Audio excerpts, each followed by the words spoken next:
Do we really have to force anything? Do we really have to be in control of anything? Is there anything we can do about life that changes its course? Is there any step that we will take consciously to make sure that we don't die? Because when, after chasing into all of these things, and we see that there's nothing we can do about it, we chill, don't we? After after looking into all of these, and we see that we can't really control anything. But definitely it takes looking first to find out that you can't really control anything. But that's the peace of a child.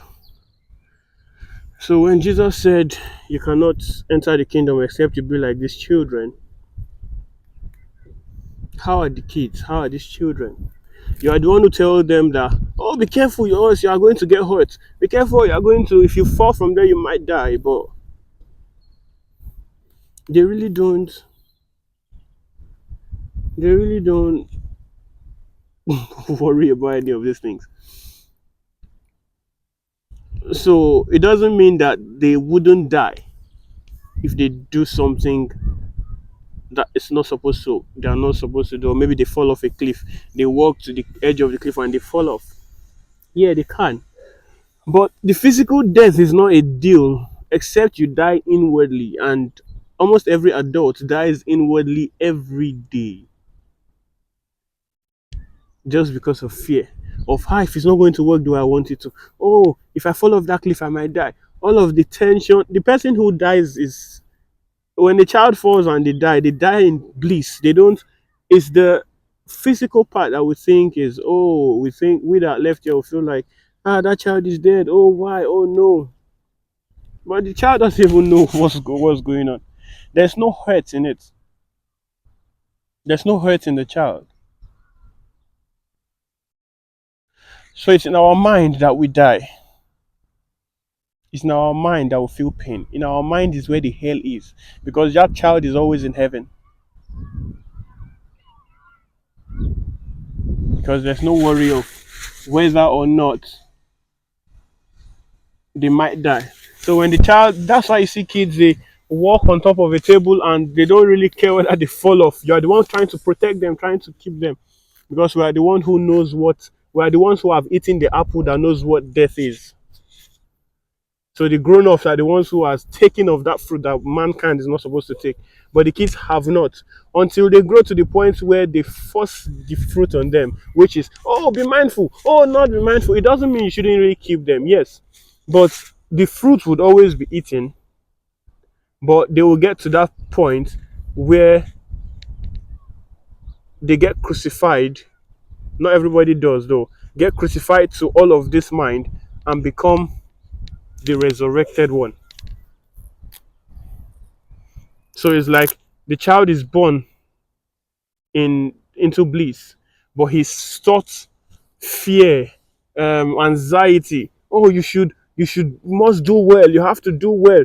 What is the standard of doing well? Is a standard that someone else have done, and trying to meet up with that standard causes anxiety because that child's life is not supposed to go through that pattern. The child's life is supposed to go in its own direction. But every one of us is anxious. We want to bend everything. We want to control things. So you need hard work. Where you are is not does not really need hard work. The trees, the flowers does not use hard work to grow. I just cut this off now, and we would say it was alive and I've killed it. But there's no part of it that feels like, oh, why have you killed me? Oh, you shouldn't have done that. It might sound funny, but truth is truth. There's no effect. This action that I've made now, there's no effect directly on it. We are the only ones that gives ourselves cause and effects.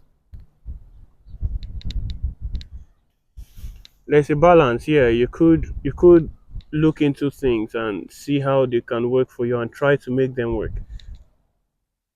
But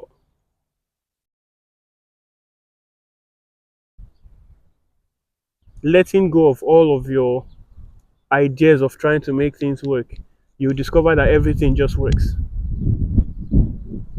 I didn't turn anything on to make this wind start to blow right now. But the moment I'm saying, why is the wind blowing? I don't need it. Then it becomes, this beautiful wind becomes something that fights against me because I want something contrary to it. There's no point wanting. Leave everything to life and let life take care of itself. You'll see that anything that comes, you'll just enjoy it. So Jesus saying, do not worry about tomorrow, for the Father knows what you will eat and all of that. It's telling you that the next step you are going to take, why worry about it?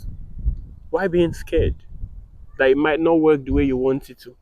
You don't have to want it to work in any way. Just flow and you would know when to take a step. And every step you take is correct.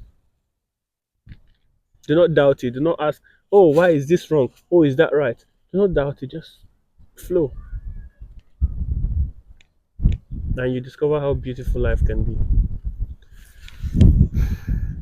Because you didn't bring yourself here.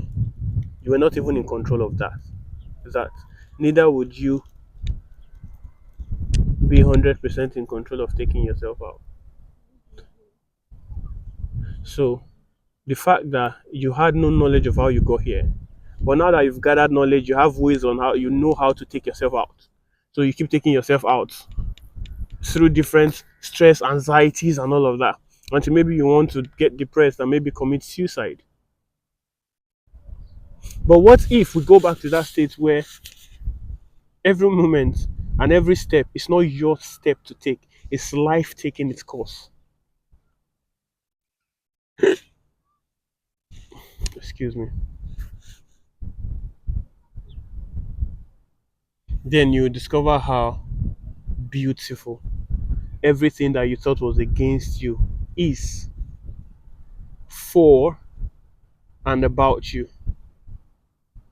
So nothing is for you, nothing is against you. Everything just flows the way it should. And you as well is flowing the way you should. So don't doubt it, flow with it.